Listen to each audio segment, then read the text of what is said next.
नमस्कार। आज हम 10वीं कक्षा के लिए माँ मुझे आने दे तीसरा पाठ यहाँ पर प्रस्तुत करना चाहते हैं।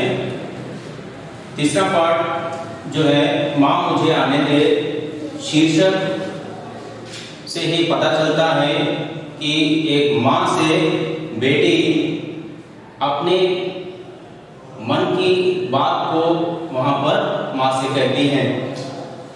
तो शीर्षक बड़े ही सोच विचार करके लगाया गया है। आजकल के समाज में कई समस्याएं हैं, भ्रष्टाचार हो या कोई किसी भी तरह के समस्याएं हो सकते हैं। भ्रष्टाचार, दहेज प्रथा और बाल मजदूरी, बहुत सारे समस्याएं ऐसे हैं और कई समस्याओं का हल निकालना कभी कभी कठिन भी हो जाता है। ऐसे ही कठिन समस्याओं के बारे में और समाज के हित के लिए सोचने वाली कवयित्री मृदुल जोशी जी हैं।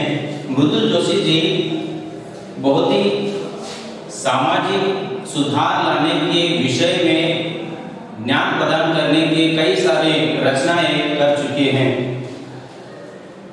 उन्होंने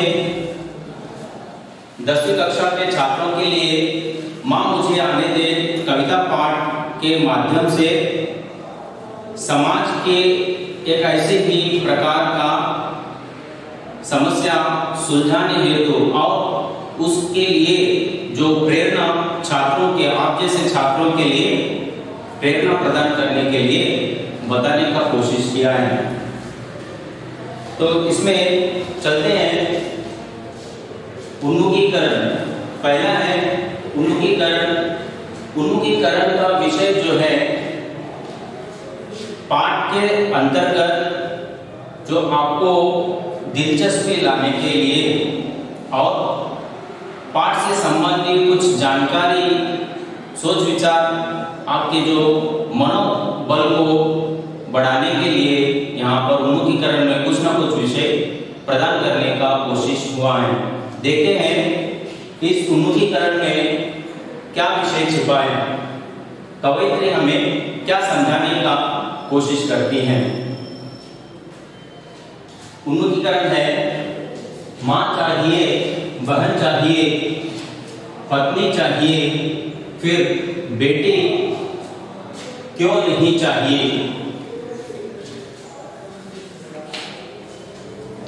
अनदेखी बिटिया करे पुकार, मत करो यहाँ अत्याचार। तो यहाँ से यहाँ तक उन्मुखीकरण है। उन्मुखीकरण में कवयित्री ये जो पंक्ति समझाने का प्रयास किया है, यह विषय देखा जाए तो माँ चाहिए, बहन चाहिए, पत्नी चाहिए, फिर बेटी क्यों नहीं चाहते हैं। आजकल के समाज में हर घर में माँ सबके लिए प्रेम की मूर्ति है। सब लोग माँ को चाहते हैं और बहन तो अपने लिए बहुत ही सौभाग्य की बात है। तो जिस घर में बहन होती है उसमें तो संबंधों में जितनी मधुरता आती है, सबको मिलाकर रखने वाले बहन, सबके ऊपर ध्यान रखने वाली बहन होती है। सब लोग चाहते हैं बहन को प्यार देते हैं, सब लोग उसे अपना प्यार बांटते हैं। वैसे ही पत्नी चाहिए, कवयित्री समझाती है, जिस घर में माँ को, बहन को और पत्नी को जिस प्रकार मान्यता देती है, उस घर में उसी प्रकार जब उसके लिए नवजात शिशु, जब जिसकी घर में जन्म लेने वाली लड़की होने लगती है तो उसे मन में बाधा होने लगती है। जिस घर में लड़की, नवजात शिशु आना है तो उसके लिए संकट समझते हैं, बाधा समझते हैं लोग, क्योंकि इन सब के लिए तो जिस तरह का मर्यादा देते हैं, पर उसी घर में जो नवजात शिशु लड़की जन्म लेने वाली है तो सबके लिए बाधा समझने लगते हैं। क्योंकि ऐसे समस्या जो बालिका जिस घर में जन्म लेती हैं उस घर में बहुत सारे कठिनाई समझने लगते हैं और उसके जीवन चलाने के लिए बहुत कर्जा समझते हैं, बोझ समझते हैं लोग। और ये जो विश्वास है समाज में ऐसे विश्वास को निकालकर सही तरीके से बेटी को बचाना और समाज को आगे बढ़ाने के विषय में कवयित्री यह समझाने का कोशिश की है। और यह बात होती है, मत करो यह अत्याचार, अंधे की बेटियां करे पुकार। अंधे की बेटियां कौन है? जब माता के पेट में पलने वाली छोटी सी शिशु, अंधे की बेटियां करे पुकार, मत करो यह अत्याचार। माता के गर्भ में ही, माता के पेट में ही बच्चा माता से बोल रही है, ऐसा पाप मत करो। घर वालों से विनती करती हैं, अपने मन की वेदना को बोलती हैं।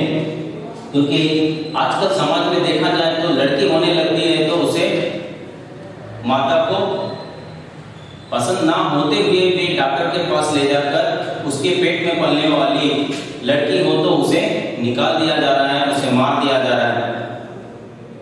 तो ऐसी समस्या को निकालकर समाज में जो विकास लाना है, इस विषय के ऊपर या पाठ हमें समझाने का कोशिश किया जा रहा है। तो ये उन्मुखीकरण संबंधी पंक्ति से संबंधित कुछ प्रश्न परीक्षा में पूछा जा सकता है। प्रश्न है, अंधे की बेटियां क्या कहती हैं? माता के गर्भ में रहने वाले छोटी सी शिशु माता से क्या कहती हैं? परिवार के परिजनों से क्या कहती हैं? जो बेटी को बचाने का संदेश यहाँ पर मिलती है। इन पंक्तियों से हमें क्या संदेश मिलती है? इन पंक्तियों को पढ़ने से हमें समाज में भ्रूण हत्याओं को रोकने का और परिजनों का जो मन मुटाव है, ऐसे बाधाओं को हटाकर उन परिजनों में रोशनी फैलाने का बात यहाँ पर लड़की लोगों को बचाने का संदेश यहाँ पर मिलता है। नारी के बिना, तीसरा प्रश्न है, नारी के बिना समाज की कल्पना असंभव है। जब स्त्री नहीं है तो समाज की कल्पना असंभव है। इस सोसाइटी में जब स्त्री नहीं होती है तो माँ नहीं है, बेटी भी नहीं है, बहन भी नहीं है, सब कुछ व्यर्थ है। जैसे रेगिस्तान में पानी की तलाश करना जैसा होता है, असंभव की बात होता है। पानी तो मिल सकता है लेकिन स्त्री के बिना समाज निर्माण नहीं हो सकता। जिस प्रकार अपने विचार व्यक्त कीजिए, जैसे हमने कहा है वैसे ही आप अपने विचारों को यहाँ पर प्रस्तुत करके उत्तर लिख सकते हैं। आइए देखते हैं उद्देश्य क्या है। ये पाठ माँ मुझे आने दे शीर्षक वाला पाठ मृदुल जोशी जी के द्वारा 10वीं कक्षा के छात्रों के लिए किस उद्देश्य से दिया गया है, क्यों हमें यह पाठ 10वीं कक्षा में प्रस्तुत है? क्योंकि 10वीं कक्षा होने के बाद पाठशाला का जो जीवन समाप्त होकर कॉलेज चले जाते हैं और समाज में अपने अपने पसंदीदा विषय को चुनकर आगे बढ़ते हैं। तो वहां से पाठशाला से ही जो समाज की समस्याओं के बारे में पता लगाकर उन समस्याओं के बारे में लड़ने के लिए क्षमता बढ़ाने के उद्देश्य से और छंद मुक्त उद्देश्य है छंद मुक्त कविता का ज्ञान, भ्रूण हत्या विरोध। जो माता के गर्भ में पलने वाले शिशु को जब मार दिया जा रहा है, ऐसे पाप को हटाना समाज में रोकने के मुख्य विषय से लेकर बालिका शिक्षा की प्रेरणा देना। जब बालिका छोटी सी शिशु से लेकर उसके परिवार के लोग उसका पलने का विषय बहुत समझते हैं, उसको पाठशाला नहीं भेजते हैं और उसके लिए जो कोई भी व्यवस्था करनी चाहिए वो भी उसे नहीं दिया जाता है।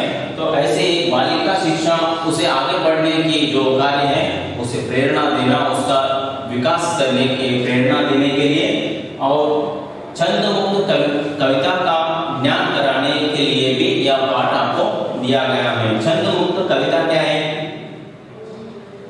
छंद तो जिसे कहते हैं जो लघु गुरु, जो क्षण समय में ही, क्षण समय के अंदर ही बताने वाले वर्ण को लघु समझते हैं। उससे भी ज्यादा समय लिया तो गुरु समझते हैं। जो वितरण इस प्रकार किया जाए तो वो छंद कहते हैं। तेलुगु के जो लोग हैं छंदस होते हैं। वैसे ही छंद मुक्त कविता या कविता पाठ है। कविता पाठ विषय जो है, कविता पाठ में छंद मुक्त कविता क्या है, मृदुल जोशी जी या छंद मुक्त कविता के रूप में प्रस्तुत करती हैं। छंद मुक्त कविता का ज्ञान प्रदान करने के लिए छात्रों में छंद मुक्त कविता का ज्ञान प्रदान करने के लिए भी यह पाठ आपको दिया गया है। छंद मुक्त कविता मीन्स छंदों से बद्ध, नियमों से बद्ध ना होते हुए भी कविता को बोलना छंद मुक्त कविता बोलते हैं। तो छंद मुक्त में नियमों के बद्ध ना होते हुए भी कविता को जिस प्रकार आता है, समाज के इर्द गिर्द विषय जो कोई भी हो उसे निकाल कर बता दिया जाता है, कविता का रूप दिया तो उसे छंद मुक्त बोलते हैं। कई लोग इसके छंद मुक्त का भी गलत समझने लगते हैं। इस प्रकार होता है। तो विधा क्या है, कविता का विधा जिस प्रकार है, कविता विधा मुक्तक कविता है। कविता विषय इर्द गिर्द, कविता विषय क्या है, भ्रूण हत्या विरोध, बेटी को बचाने का जो विषय है, भ्रूण हत्या विरोध विषय के ऊपर इर्द गिर्द विषय रहता है। इस प्रकार जो बेटी को बचाने के मुख्य उद्देश्य से और उसकी भ्रूण हत्याओं को विरोध करने की और समाज के कई समस्याओं को समझने की और इस प्रकार के कविता विषय में जो अपने गर्भस्थ शिशु माता के कोख में ही माता से कहने वाले बातों को समझते हुए भ्रूण हत्या पाप का जो विषय को हमें कविता के द्वारा, इस छंद मुक्त कविता के द्वारा समझाने का प्रयास हुआ। देखते हैं कविता में क्या विषय है और कवयित्री के जीवन परिचय के बारे में क्या विषय बताते हैं। कवयित्री परिचय, कवयित्री परिचय है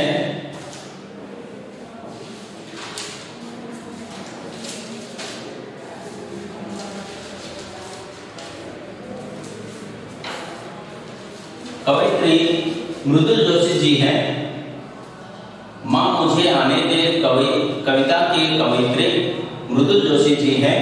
मृदुल जोशी जी का जीवन परिचय अपने शब्दों में कीजिए। प्रश्न ऐसा पूछा जा सकता है।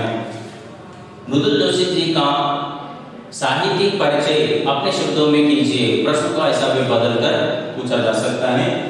कवि परिचय कैसा होता है देखिए।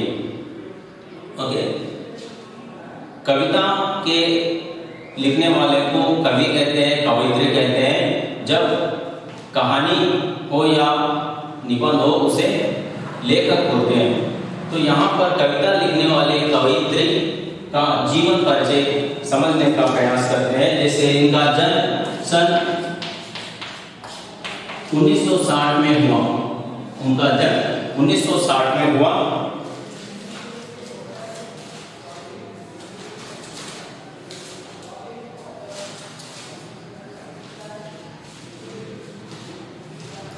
कवयित्री मृदुल जोशी जी का जन्म 1960 में उत्तराखंड के काठगोदाम में उनका जन्म हुआ। कहां पर?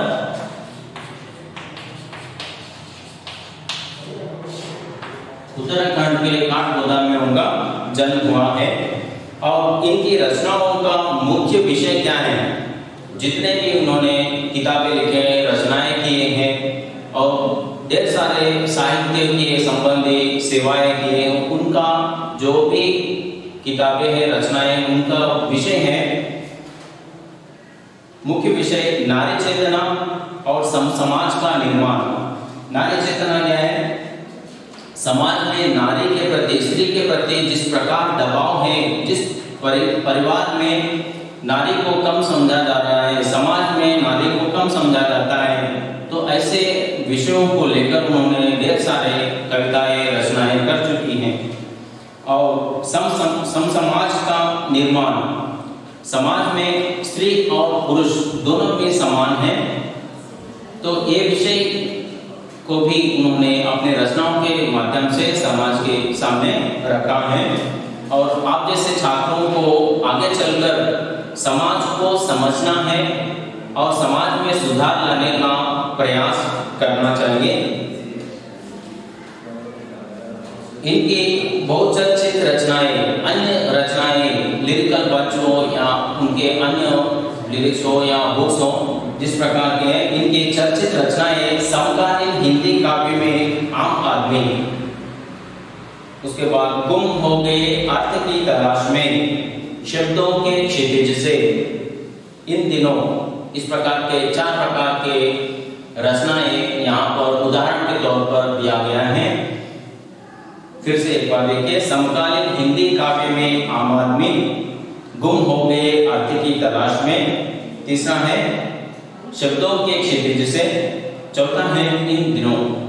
ये 4 प्रकार के उदाहरण प्रस्तुत यहाँ पर उनके रचनाएं हैं। कवि परिचय हम फिर से एक बार पढ़ते हैं, ध्यान से सुनिए। कवयित्री परिचय।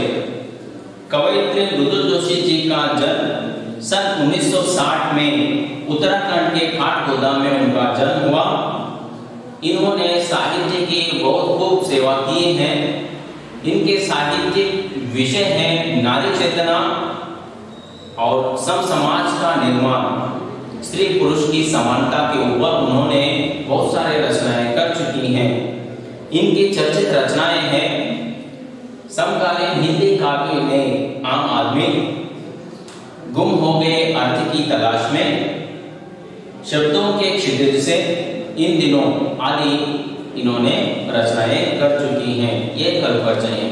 यहाँ पर ये कवि परिचय लिखने तो आपको 4 अंक मिलेंगे। अगला विषय है विषय प्रवेश। विषय प्रवेश में चौथा भाग है पाठ में, विषय प्रवेश।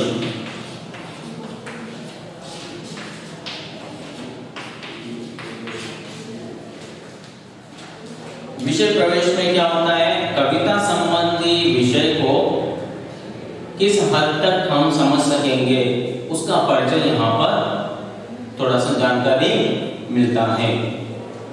तो विषय प्रवेश में हम जो अगले कक्षा में पढ़ने वाले हैं और यहाँ तक जो भी परिचय हैं आप ध्यान से पढ़कर जो भी समस्याएं हमसे पूछकर ज्ञान प्राप्त कर सकते हैं। धन्यवाद।